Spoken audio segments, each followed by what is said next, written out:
I'm Martin Tyler, and you're listening to Harry Symeou.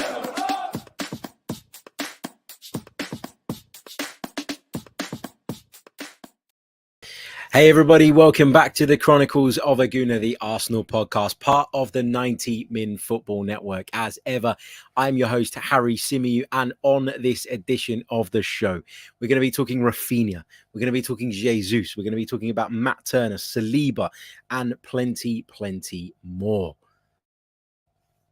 Big hello to everybody joining us in the live chat box. Big hello to everybody who is watching this back later on or who is listening to this back a little bit later on as well. Hope you're all good. Hope you're all keeping well. Hope you've all enjoyed your weekends so far. I always talk about the weather because it really does play a big part in my mood, but the sun is shining here in North London.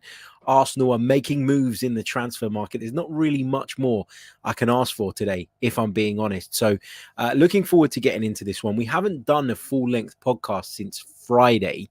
Was it Friday? Yeah, Friday was the last one we did. Dropped a little video on Friday night bringing you the breaking news around Gabriel Jesus and the fact that Arsenal and Manchester City had come to an agreement over the fee, which is obviously very positive and signifies and indicates that this is moving in the right direction. But today I wanted to focus on Raphinha.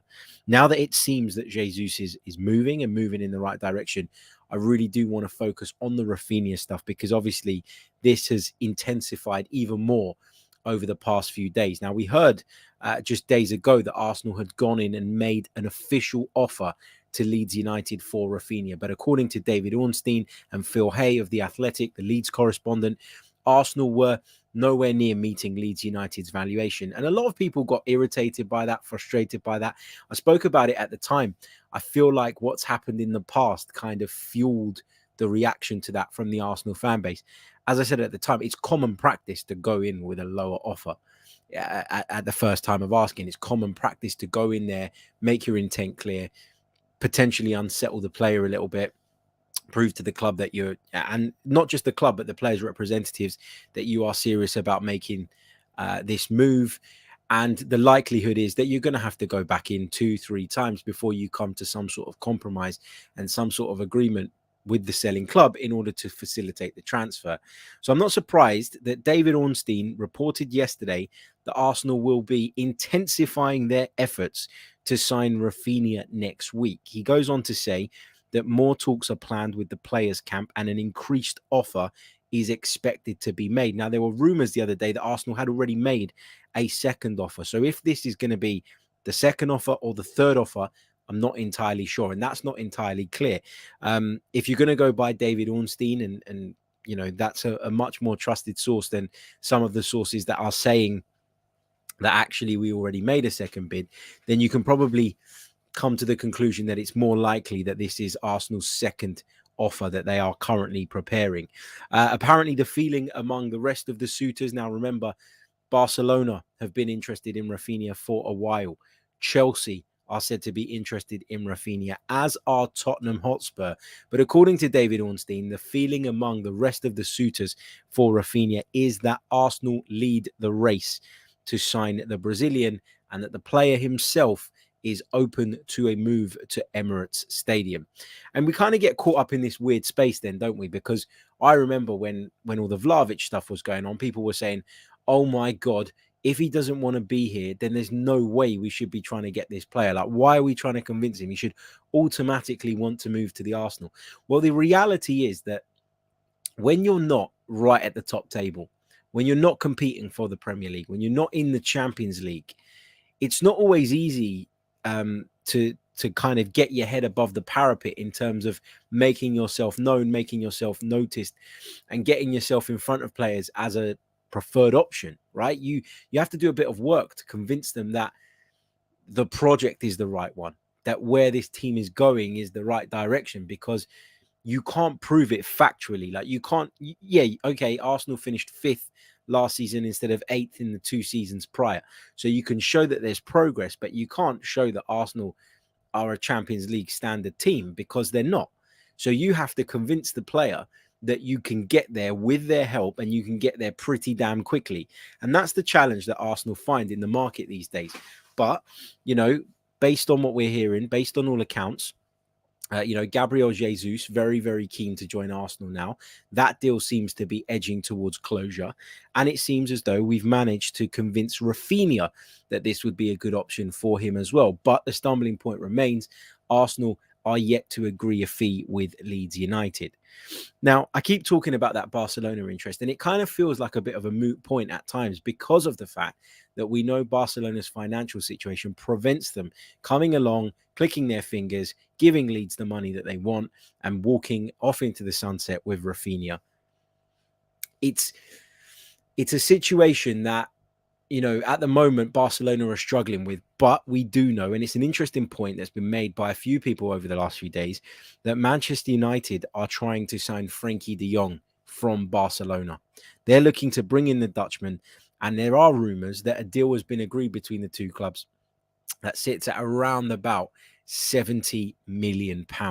Now, that would fund a transfer for Raphinha if he is indeed Barcelona's top priority. But I would question whether he is the top number one priority, given that they're likely to use Frenkie de Jong, a central midfield player. They're two totally different players.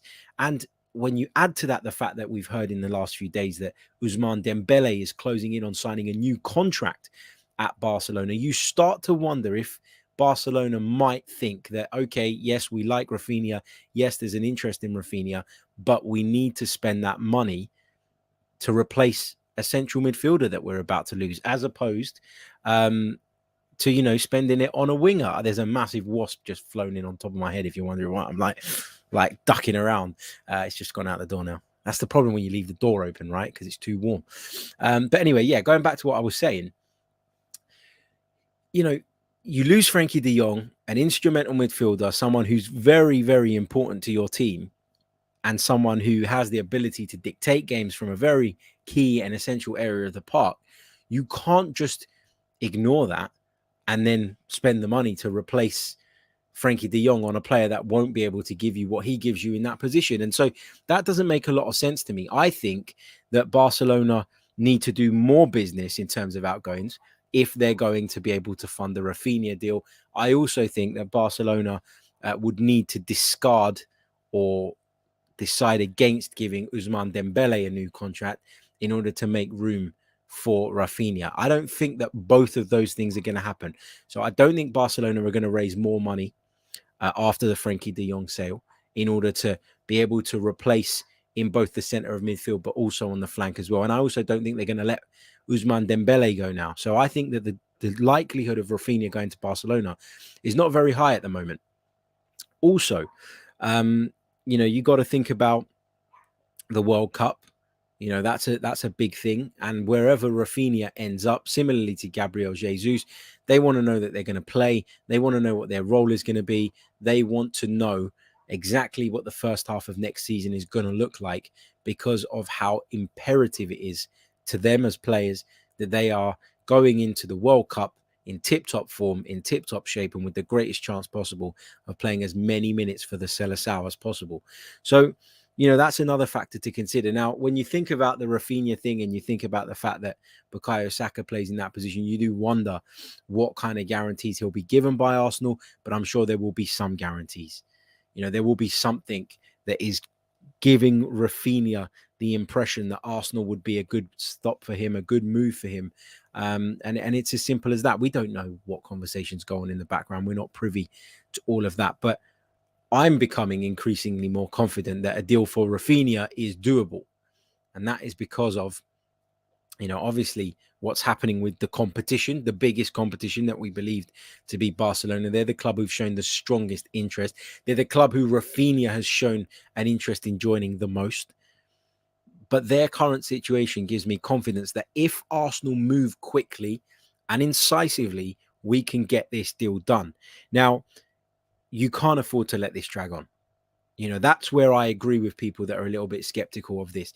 You simply cannot drag this on and on and on and on. You know why? Because if you do, things could change. The landscape could change. Barcelona could raise the money. Barcelona could enter the race for Raphinha, and that massively, hugely, in fact, complicates things. So I think at the time of recording, we think that Arsenal are going to go back in with another bid. David Ornstein says that we're going to intensify those efforts to sign the player. More talks planned with his camp in order to, I assume, convince him more of the project, because I don't think money is going to be a problem.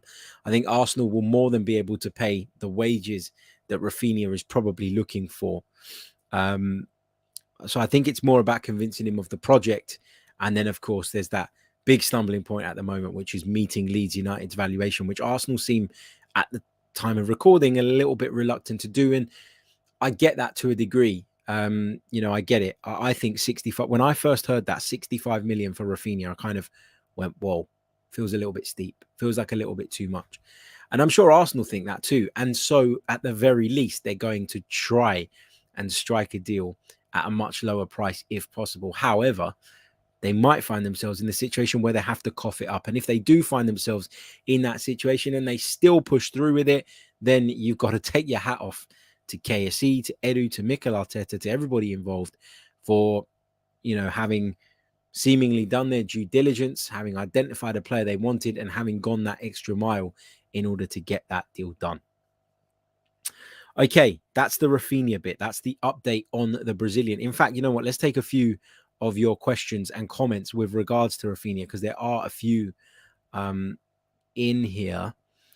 Lots of you wondering about Barcelona, what they might do. And a lot of you have pointed out that Moots points out that Barca have already signed Kessie. As she says, they have Kessie already. Listen, I've watched a lot of Frank Kessie. I'm a massive Serie A fan. Good player, but he isn't Frankie de Jong. He isn't going to do what Frankie de Jong does. He isn't going to dictate the game and set your tempo and your rhythm in the way that Frankie de Jong does. He'll give you a lot in midfield. He'll give you power. He'll give you the ability to get forward. He'll bring you steel, strength, and a very high level of technical ability. But he's not Frankie de Jong. He's not a play dictator in the way that Frankie de Jong is.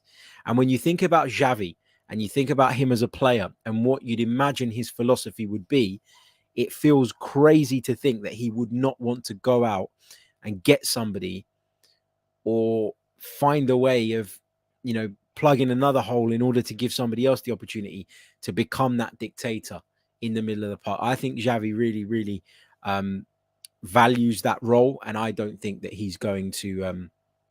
I don't think he's going to allow Frankie de Jong to go and then the money to be spent on another position without addressing the whole left by Frankie de Jong, in my opinion. Let's continue through. Jay Sayers says Raphinha will start at Arsenal 100% and Saka will be moved to the other wing. That's obviously a possibility.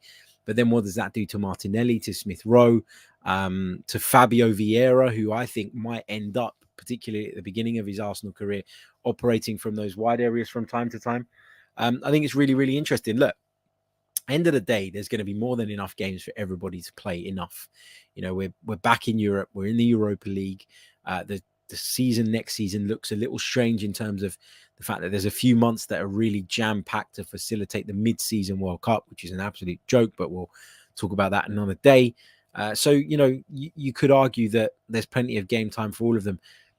I think you could see Raphinha and Saka playing in the same forward line from time to time.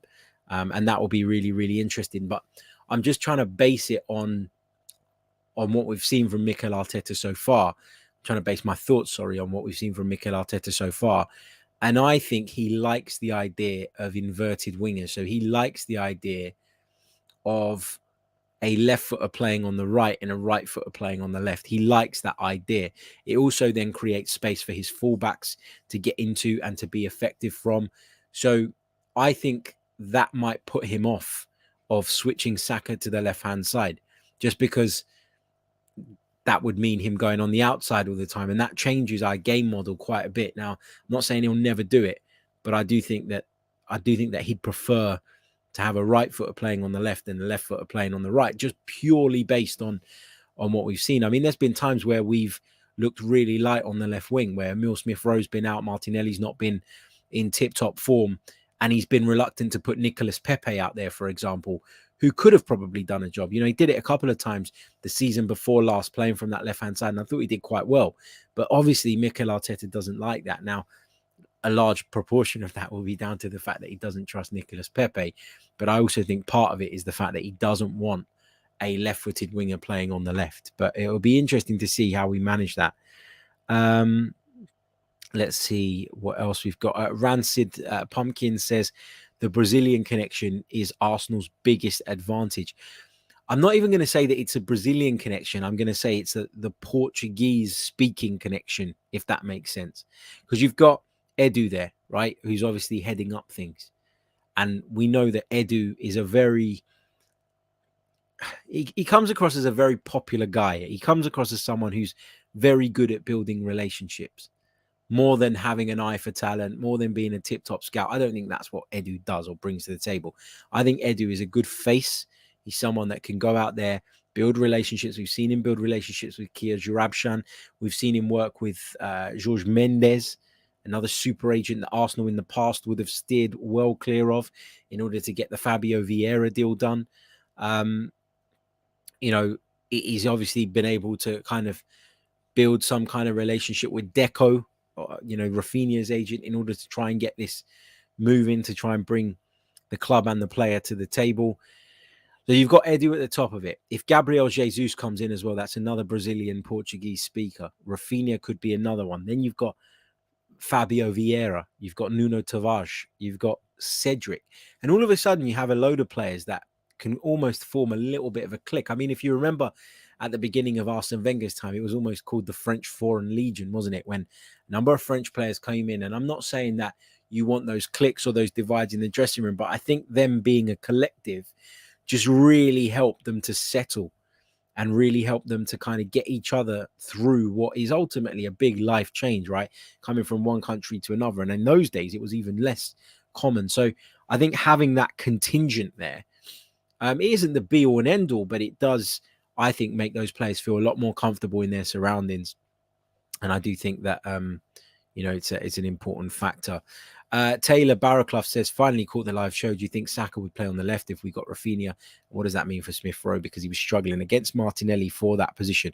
We kind of touched on that just now, Taylor. But I don't think Saka will play on the left much, if I'm honest. And so I do wonder. I'm not necessarily sort of worried or panicked by it, but I am intrigued to see how Mikel Arteta is gonna manage that situation in the event that we do get this deal over the line. What else have we got? This is an interesting question from Baguma, who says, is the addition of these players potentially, obviously, adding more pressure to Mikel Arteta? Of course. I've seen a few tweets, and there was a tweet earlier that I really wanted to address, and I did address it on Twitter, actually. Let me just bring it up and I'll share it with you guys. I'll share it on the screen for those of you watching us live on YouTube or watching this back on YouTube at the moment. Bear with me. Let me share the screen for you. There it is. So it was in response to a tweet from Jason Sutar, who's a writer at Football 365, planetsport.com, the contributor, the AFC newsroom, and the daily NUFC. He's a former Opta analyst as well. He tweeted, next season is massive for Mikel Arteta. 0 excuses now. The whole squad will be his, and the overhaul will have been basically complete. So basically going along the lines of what you said, Baguma, that yes, great, we're doing business. It seems we're working very, very hard to get these deals over the line. But what does that mean for Mikel Arteta? Does it add pressure to Mikel Arteta? And does it take away the ability to find excuses for the Spaniard should Arsenal fail to qualify for the CL next season? Well, this was my response. I said, yeah, it puts him in a much stronger position to succeed, for sure. But if the expectations set are unrealistic and we ignore the additional factors that can affect results, then we're missing the point. If a good, and I put in sort of quote marks, if a good window guaranteed goals being achieved, this wouldn't be the game we love. And I then went on to say, to be clear, because I had a few questionable responses, should we put it that way? Let me be clear. I'm not saying that the manager can't be held accountable if we fail to achieve our goals, only that there are no guarantees in football, and making predictions now can leave you looking silly. Remember those whom said we'd be relegated or barely finish in the top half. And I think that's really, really important. I think it's important to realize and recognize that you can't really make predictions based on what we know today. We don't know enough yet. The window's not complete. We're not even close to completing our significant business. We don't know exactly what the future holds with regards to the window. Will we do more? Will we get Jesus and Raphinha over the line and then do more? Will Lisandro Martinez, for example, be coming in, which would add to the squad? Will we go back towards the back end of the window for Yuri Tielemans? That makes a big difference too. So my point here is that, people shouldn't be so quick to jump to conclusions around, and I'm not having a go at Jason. It's just his was the tweet I came across, and that was the one I quoted. The point I'm trying to make here is that, 3 games into last season, people were talking about us being relegated. And there were people that were dead serious about that. I know it sounds a bit of a laugh at the moment, like now when you look back on it, but there were Arsenal fans out there who were dead serious.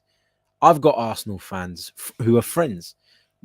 Dan Potts said that we'd be lucky if we finished in the top 8 or something along those lines. Forgive me, Dan, if I misquoted you, but you thought that we'd be around about 8th. And then when the end of the season came, the same people were complaining that 5th was a massive underachievement. So it just goes to show that if you are too hasty in your predictions, sometimes you can be left looking a little bit silly in one way or the other. So I don't want to make those predictions now. I don't want to judge those predictions now. My goal for next season from an Arsenal perspective is to see the club get back into the Champions League. That can be via the Premier League or that can be via the Europa League. I'm ultimately not that fussed how we achieve that as long as we do. So yeah, let's take a few more comments and then we'll do a lengthy Q&A bit at the end. I just want to focus on the Raphinha stuff at the moment because that's kind of where we're at the moment. Chris says, don't you think that Raphinha's purchase could be being made to help protect Saka in the long run? The amount we play him, he could burn out like Rooney did. Yeah, I think there is an element of wanting to protect Bukayo Saka. We could protect Gabriel Martinelli last season by playing Emile Smith-Rowe when he was available. And then when Emile Smith-Rowe towards the back end of the season had injury problems and needed that protection, Gabriel Martinelli was on hand to provide that. Add Fabinho Vieira to the mix, because as I keep saying, I know a lot of people disagree with this.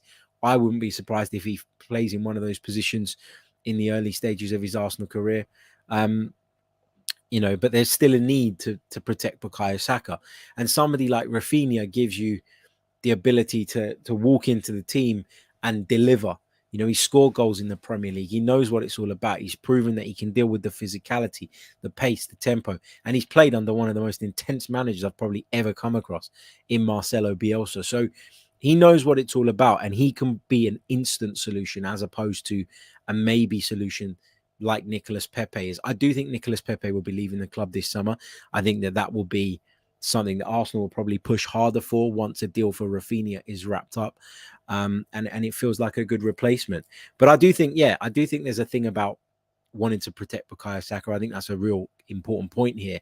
But I also think that there's a fear at Arsenal as well that they could lose Bukayo Saka as well. So this would also be mitigating that potential issue as well.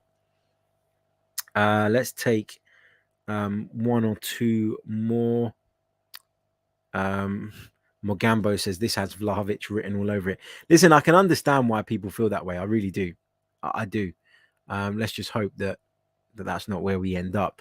Chris Pickerel says, cheers from New York. Smash that like button, people. Always love the content. Harry's worth getting up for. Thank you so much, mate. And a big shout out to everybody joining us across the pond. Also, you know what? Let me do it now before I forget. And that would be so wrong of me. I want to say a massive thank you to Matt over at the Cincinnati Gooners, who very, very kindly sent me this fantastic scarf. Another one to add to the collection. The Cincy Gooners making moves. Do you know what? This is incredible merch. I love this. I really do. The other side's beautiful as well. Look, you can see it there. Really, really like it. Thank you so much, mate. Honestly, really, really appreciate it. And as I continue to drape the studio in scarves from Arsenal America chapters all over the world. It's amazing. Look, I'm going to share their page up on the screen now. Give them a follow on Twitter at Cincy Gooners.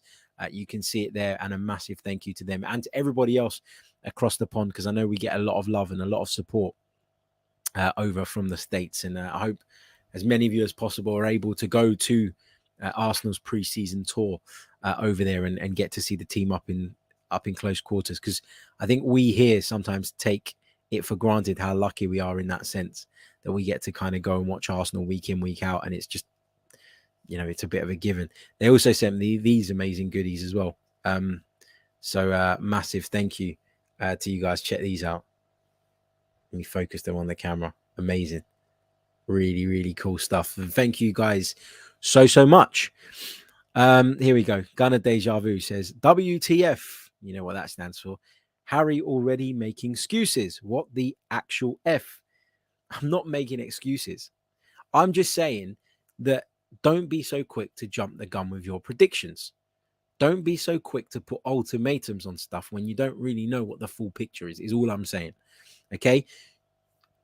Lots of Mikel Arteta and Arsenal's critics last season were moaning, crying, whinging about the fact that we were going to finish in the bottom half of the table, we were going to get relegated. And when the rest of the world was looking at Arsenal and going, oh my God, fair play to them to come from that to being in the Champions League race. Mikel Arteta's had a good season. Arsenal are making progress. Arsenal are developing. Those Arsenal fans were still moaning and whinging and wanting to find the fault in it. And actually, a lot of you were doing that because you didn't want to be seen as going back on your previous opinion. Do you not realize it made all of you that were so overly critical about the team without understanding the full picture, without understanding there were circumstances outside of our control at times that impacted us? You were made to look so silly, so silly. You were made to look like people that have nothing better to do than moan and complain and whinge, as opposed to getting behind their team. And I'm not speaking about you specifically, Gunner Deja Vu. This is a very general statement, but it's a lesson to be learned. There is a lesson to be learned there. Don't jump to conclusions. I'm not jumping to conclusions in a positive way by saying that Arsenal are definitely going to get in the Champions League or definitely going to press on in the Premier League because of the business we've done. But equally, I'm not going to sit here and draw up ultimatums for my manager before pre-season's even started. It's crazy. That's all I'm saying. Okay. Lots and lots of brilliant comments in there, but I'm going to ask you to put a hold on the questions for me, because I'm going to touch on a couple more points and then we're going to move over to questions, and we'll spend probably the last half an hour of the show simply doing questions. So let me just bring you guys up to speed on a couple of other points. Other news to note: Matt Turner. We hear that all the sort of stuff behind the scenes is being done, the interview, all of that official stuff. That we're going to get some of that for the announcement, all of the usual things that Arsenal do when they bring a player into the club. We think that we're going to get that for Matt Turner in the coming days as he joins up with the team for pre-season. William Saliba, a player that many Arsenal fans would like to see extend his stay at the club, is said to be in contact with the club at the moment. Negotiations are ongoing over an extension to his contract, and apparently, according to a number of reports, they are those negotiations, are moving in the right direction and going in the right way. So fingers crossed, we'll hear something on that soon. Gabriel Jesus, as we touched on the other day, a fee has been agreed finally between Arsenal and Manchester City. We were told that personal terms needed to be ironed out. Some say that that's not going to be a problem. That's not going to be an issue. And we're hoping that we get some further news on this in the coming week. We've also heard with regards to Lisandro Martinez, who I touched on a little bit earlier on, that Arsenal are readying an improved offer after they made an initial offer of 35 million euros for the player, which was rejected by Ajax. So we think that Arsenal are going to go back in for him, and we think that Arsenal are going to go back in for Raphinha. Okay, those are the updates. That's the latest. Let's go over to the questions. Start filling them up in the chat box. If you put a question in already, start putting them in again. Just put a queue at the beginning, because I can't go back all the way through the chat box. I'll pick questions from now. I'm going to get through as many as I can in the next sort of half an hour or so of what remains of the show. But before we dive headfirst into the chat box, please do leave a like on the video. I can see there's nearly 1,000 of you with me live on this Sunday morning, which is incredible. Only 192 likes on the board, though. Let's set a target of 500. That should be more than achievable. Get involved. Like. Doesn't cost a thing and really, really helps. Gunner Deja Vu responded to what I said, and fair play, mate. He says, sure, Harry, but if after being backed as heavily as he seems to be, he still can't be expected to make the UCL, then we might as well pack our bags and go home. No, listen, and I said that in my follow-on tweet, didn't I? That if we don't meet our goals, that doesn't, the fact that I'm saying calm down a bit doesn't mean that I abstain all blame from the referee. I was going to say from the manager. I think that you can't always be that black and white in football. I think you have to think about the situation. Like, for example, if you get to the final game of the season and you're in 4th place and you lose 1-0 to a bad penalty decision, and then you end up missing out on Champions League football, will I be beating Mikel Arteta up over that? No. I think there'll be other factors at play there. And all I'm saying is that I don't think you can be that black and white in the way that you decide a manager's fate. I think there are so many factors that you need to consider and take into consideration. And so for me, I don't want to be sitting here going, if we don't achieve X, Y, Z, sack him. And I'm not hearing another word about it. I just think that's too knee jerk. I think if you think back to Chelsea, right? Chelsea have been a very successful club over the last couple of decades under Roman Abramovich. They've had managers who've come in and won the league and been sacked. They've had managers who've won the Champions League and been sacked the season after. So the point I'm trying to make here is that sometimes the picture is bigger than just the last few results. And that's why you can't always be so black and white. Chelsea would be accused of being too knee-jerk and would be accused of being, really irresponsible in the way they handle managers and the way they sack people, and the ruthlessness that Roman Abramovich shown was often criticized. But ultimately it worked because they were winning trophies for the best part of 2 decades pretty damn regularly. So the bigger picture is what needs to be taken into consideration and is what needs to be used, in my opinion, to decide whether someone is the right manager or not. Unai Emery, if you went purely on his first season and results-wise, missed out on the Champions League by a point? Lost in the Europa League final. The margins were so fine. But you could see in the second season that everything had gone to shit. And so what, do you stick with him because he was only a point off the Champions League? Do you stick with him because because of the fact that he went to the Europa League final? No, you don't, because you look at the bigger picture. And the bigger picture showed us and told us that he'd lost the dressing room, that he wasn't able to get the most out of the players, that tactically he was a little bit confusing at times, that there wasn't that respect between him and the players. And so the bigger picture dictated to us that he wasn't the man to move forward. That's the point I'm making. But thank you for responding. Really do appreciate it. Let's see what else we've got. Bobby says, I don't understand why we're so critical. This is the first time I'm really happy for the future since a long time. Agree with you, mate. 90 MFC says, I think it was a hell of a season. As you stated, start of last season, everyone had us 8th to 10th. December, we were sitting at 4th. No one was expecting that. Agreed. Somebody here telling me I'm chatting shit. Thank you. Appreciate you being here to listen to the shit. What else have we got? Oh, look, we got to make an appeal here. 90 MFC wants to get to Arsenal's pre-season games. He says he's got a toddler and his wife is in her final trimester making the next Gooner. And he's trying to convince the wife to let him go. Mate, what can we do? Can we appeal? What's your wife's name? Let me know your wife's name in the chat, and we will do a heartfelt appeal that you can clip up and show to your wife. Guest 2181 says, Harry, is this evidence that clearing the wage bill in January was a short-term loss for a positive long-term gain, as we now spend a lot of money this summer on players like Jesus and Raphinha? Absolutely. Now, we can only talk about that if we get those deals over the line. We believe we're very close to getting Jesus over the line. And hopefully this week, we'll make some progress on Raphinha as well. But absolutely, I kept saying to people at the time that if this allows us, if what we did last January allows us to then go bigger in the transfer market, then I'm okay with it. if it allows us to do what we need to do this summer in order to take us to the next step, as opposed to us being knee-jerk, reactionary, and doing something that wasn't necessarily going to work, I was fine with this. Let's hope that Arsenal prove me right in my patience around that time. Luke Williams says, if we get top 4 next season, do you think we carry on spending next summer like we have been? I think that what you have to say, whether you're KSE in, KSE out, shake it all about, whatever you want to be, you have to say that since they've taken full ownership of the club, there has been an increase in spend. And you have to say that that's been done against the backdrop of a pandemic. A lot of clubs have used the pandemic as an excuse to their fans to kind of put their foot on the brakes when it comes to showing ambition in the transfer market.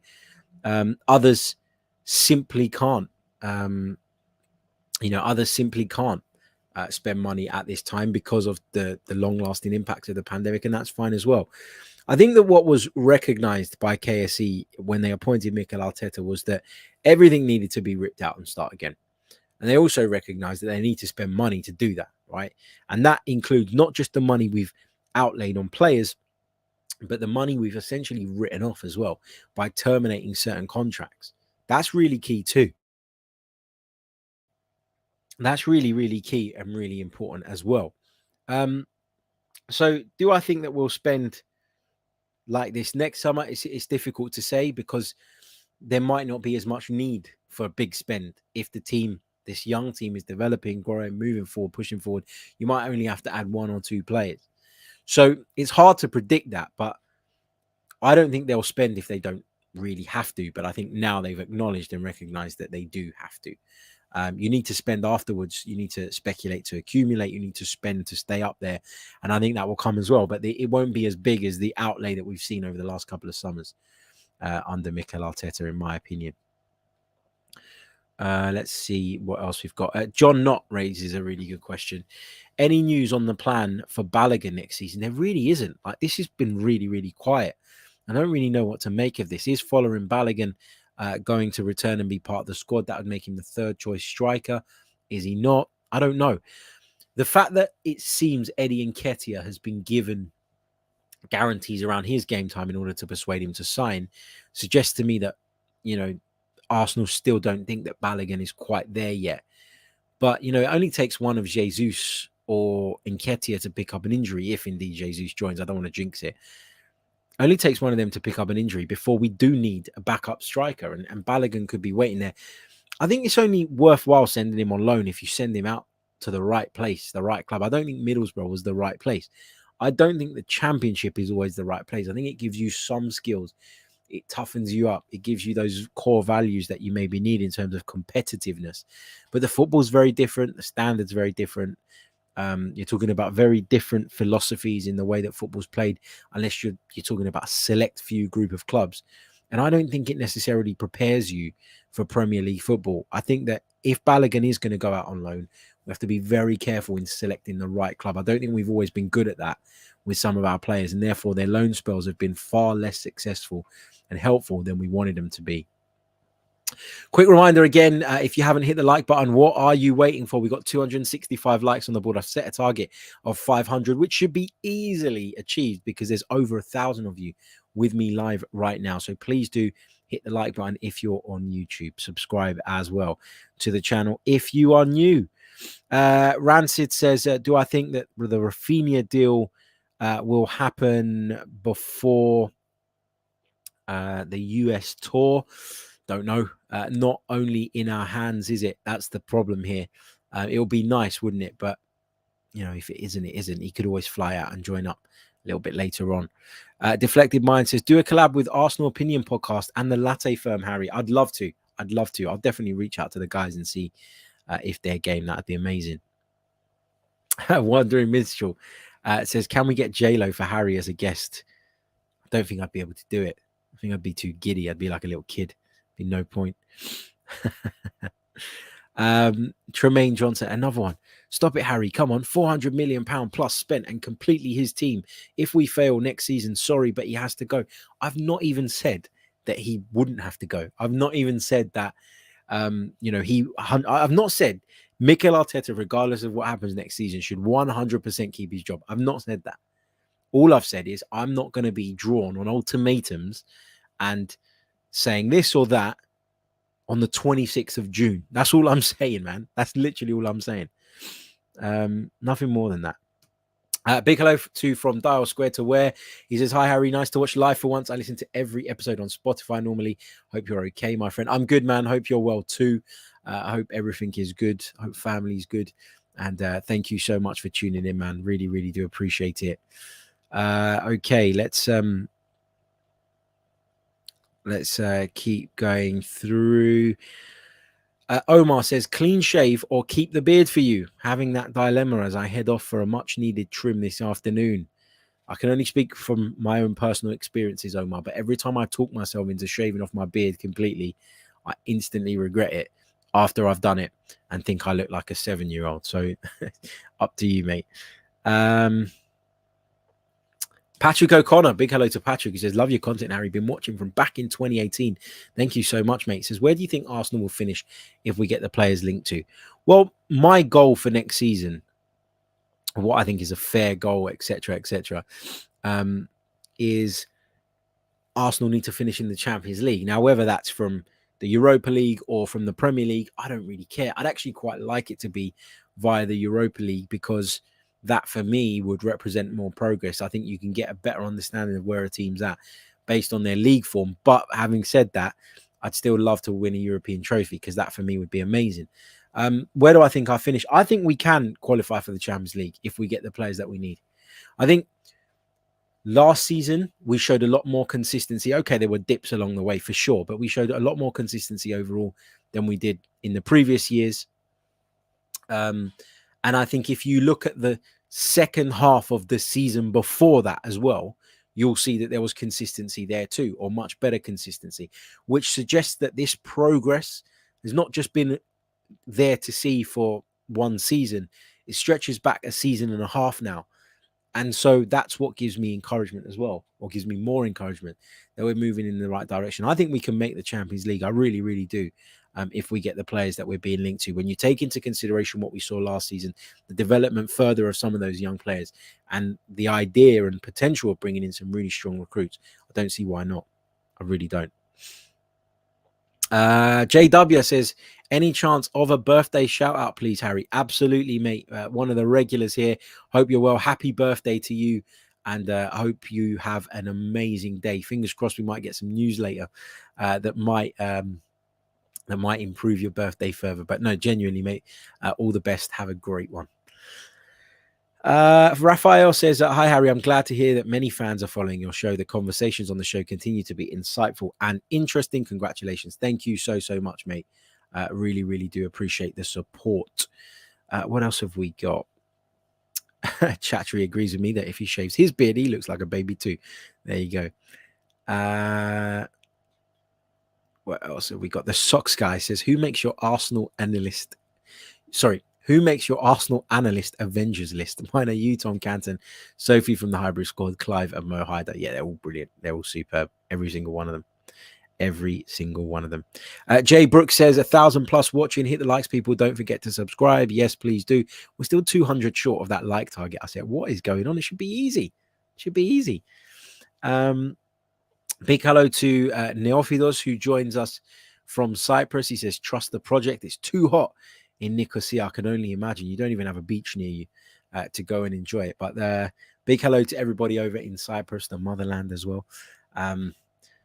Still quietly hoping that I might be able to get over there in the not too distant future, maybe before the season starts. But big hello to everyone in Cyprus. Love to you all. Okay, let's take a few more questions. Here we go. Sasha says, Partey is still Mr. Irreplaceable. What is plan B if he gets injured? 2 sixes like last year? Do you trust in the cover, or do we need a central midfield power option? With Partey fit, we get Champions League. Without, I don't know. I do think that the absence of Thomas Partey was massive at the back end of last season. It was huge. And you're right to point out that we had to move back to 2 6s, which had stunted the progress, really, if you think about it, because we'd finally got to this place where Mikel Arteta was playing with the one defensive midfielder, and he could do that because Thomas Partey was so good. And the fact that we could then push the other two on gave us more creativity. It gave us the ability to press more effectively. It gave us the ability to strangle opponents and really get an upper hand. So I think you're right, for sure. You want to be in a situation where you have someone who can come in and do what Thomas Partey does. And I agree with you that I don't think we have one. I think that we've seen Granit Xhaka as a lone six in the past, and it doesn't really work. I think since Thomas Partey's come into the side, he has improved Xhaka because he's got the right environment around him. But I also think a big part of it last season, or a big reason as to why Mikel Arteta was reluctant to play with just the 1-6 in Partey's absence, was as much because he didn't have his fullbacks available as it was because he didn't have Thomas Partey available. I really do believe that. I think that made a big, big difference. If you've got Tomiyasu at right back and Tierney at left back, for argument's sake, the defense is much more solid, and therefore you'll feel like you can leave the center of it a little bit more exposed by only playing with the one, even if it's not Thomas Partey. And I think that in the long run, I think in Mikel Arteta's mind, that player is probably Lokonga. Although I don't know that Lokonga is cut out for that role. I think he's able to break lines with his passing. I think he's able to give you that technical security there. But is he as combative as Thomas Partey can be? I don't know. Maybe that's something that he'll grow into. Maybe that's something that will develop in his game. But we heard last week, didn't we, that the intention was for Lokonga to stay put, that he isn't going out on loan this season. That gives me reason to believe that Mikel Arteta sees him as the next Thomas Partey, as the one who can step into that role. Now, whether he's going to be able to fill those boots or not remains to be seen. I'm not saying he can. I'm not saying he can't. What I am saying is that based on the fact that he's going to stick around, I think that's probably the role that he's going to do. I really do. But I agree with you. Without Thomas Partey, we're a significantly weaker side. And in his first season, he was a little bit up and down, Thomas Partey. But last season, when he was fit, with the exception of maybe 1 or 2 games where he had stinkers, I thought he was superb throughout. He's so important to us. So important to us. Chris Johnson says, how many losses in the league next season would be a failure? More than this season, the season just gone. But also, if you lose the same amount of games, what was it? 13 games in the Premier League this season, was it? Let me just double check that before I start spouting out facts that aren't even right. Yeah, 13 games. We lost 13 games last season. If we lose 13 games again, but we finish in the top 4 because we won an extra one and didn't draw, who gives a shit? Like, I don't base success and failure based on the number of losses. I base it on where you finished, because you only need to be above the teams that you're in competition with. So I'm not massively worried about that, but I understand why people look at last season and think there was too many defeats. There was, for sure. Maximus says, Chris Wheatley reported yesterday on progressive 4-year contract talks for Saliba, but is there any update on Bukayo Saka's contract talks? Shouldn't be anything holding him back from signing a new one. No update as far as I'm concerned, as far as I'm aware. And I agree with you. That's a big one, But I think part of convincing Bukayo Saka this is the place to be is getting these deals over the line for these players that are going to come in and make a big difference. Getting the likes of William Saliba perhaps to commit his future. Getting, showing progress on the pitch. I think all of those things are going to be key in convincing Bukayo Saka, who, let's be honest, his contract, when you take into consideration the extension clause and option that Arsenal have available to them, isn't running out till 2024. So it's still a couple of years. So you feel like you've got the next few months at least to convince him still as well. Big hello to Sticky Drummond, who joins us from Jamaica. Says, I really like your podcast. Hope you're well, man. Thank you so much. Really appreciate you being here. Christian says, hi, Harry. Considering Raphinha deals... If the Raphinha deals get done and maybe Martinez, will we push for Tielemans before the window shuts? I don't think the Tielemans story is over. I don't know that. I don't have any information on that. It's just the gut feel that I have. The Arsenal having if you believe the reports, done so much background work in the past to convince Yuri Tielemans that Arsenal is the place for him, having worked so hard to kind of to do that side of things, to then not even make a bid to Leicester and not even try and push this through, feels weird, crazy. Like, how could he have been that high up the priority list and now it's just completely off the table? I think Arsenal are biding their time with this one because they don't want to pay more than what Yuri Tielemans, given his contract situation, is worth in their eyes. Now, they were happy to do that with Gabriel Jesus, it seems, but you can't do that with everyone. You've got to pick and choose. And I think the centre-forward position is a much bigger need for Arsenal this summer than what Yuri Tielemans would bring us. That's not to say that I don't want him. I do want him. I've said throughout the window I like Yuri Tielemans, and I think he'd be a very, very good addition. But yeah, let's see. But I don't think that is completely off the table just yet. Martin says, Harry, anything concrete on departures yet? Not really. But when we talk about departures with Arsenal, we talk about a lot of players that we deem surplus to requirements. Other clubs know that we're not really all that interested in keeping.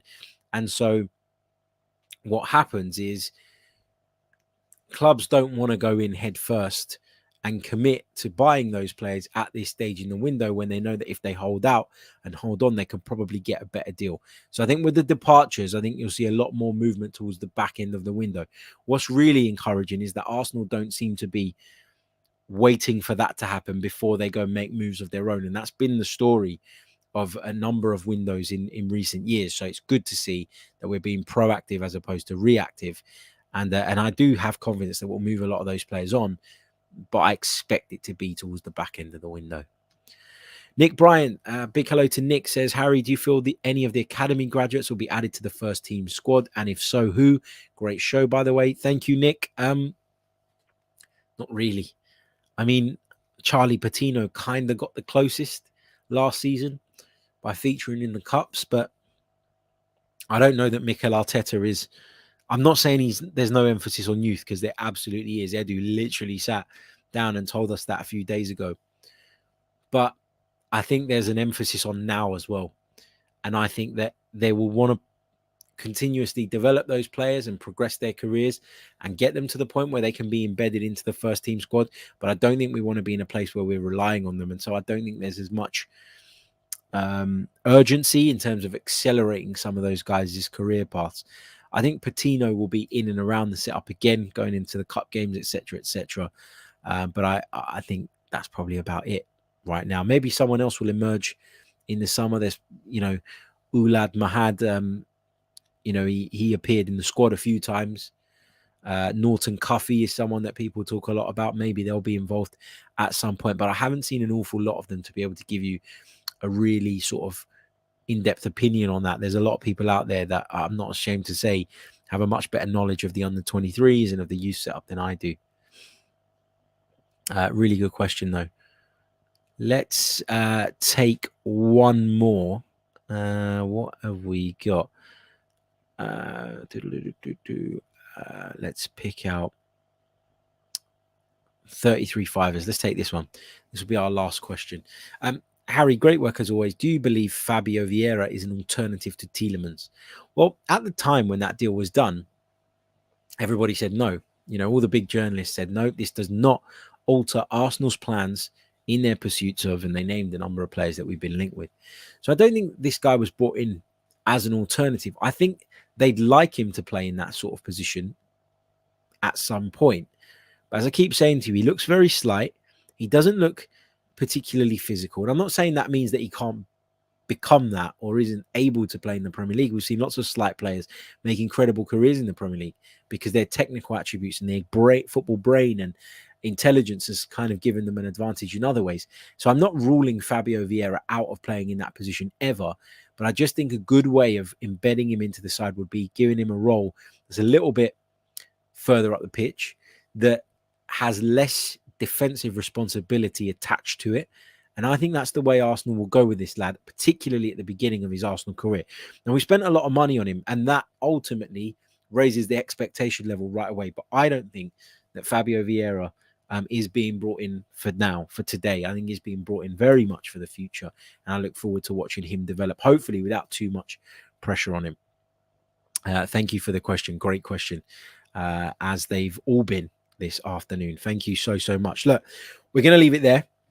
We've been going for the best part of an hour. There's over 1,100 of you with me live on YouTube right now. This is amazing.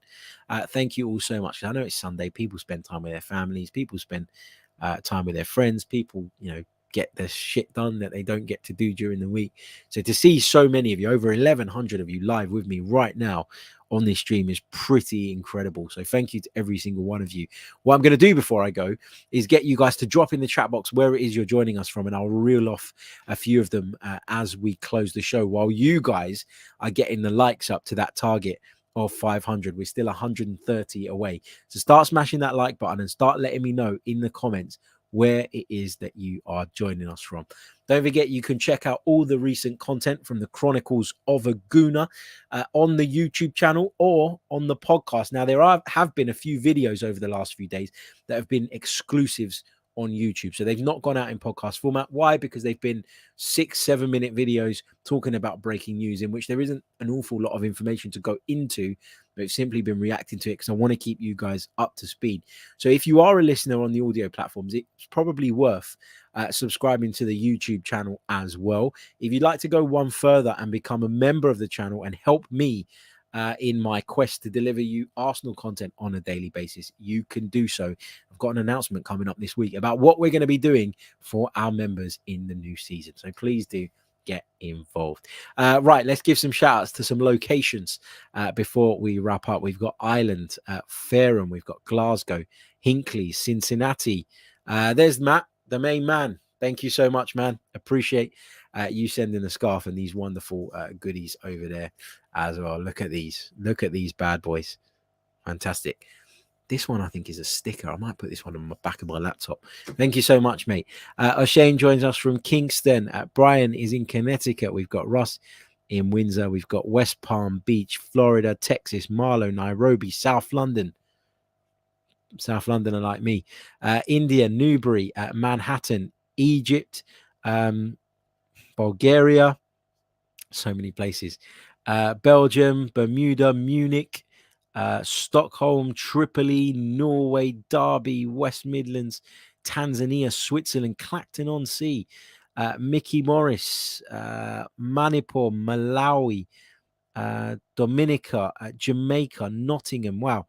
Bali, Indonesia. Jamaican Arsenal is in my heart, so Sticky Drummond. We've got Nigeria, Reading. We've got Catalonia, Spain. We've got Kingston, Iraq, New York, Cape Town. Simi says here, cheers. We've got China, we've got Melbourne, Australia. Thank you all so much. I'll be reading these all day. Thank you all so much. I'll catch you all very soon with more Arsenal content. Until next time, take care of yourselves and enjoy your Sunday. Goodbye. I'm Martin Tyler, and you're listening to Harry Symeou.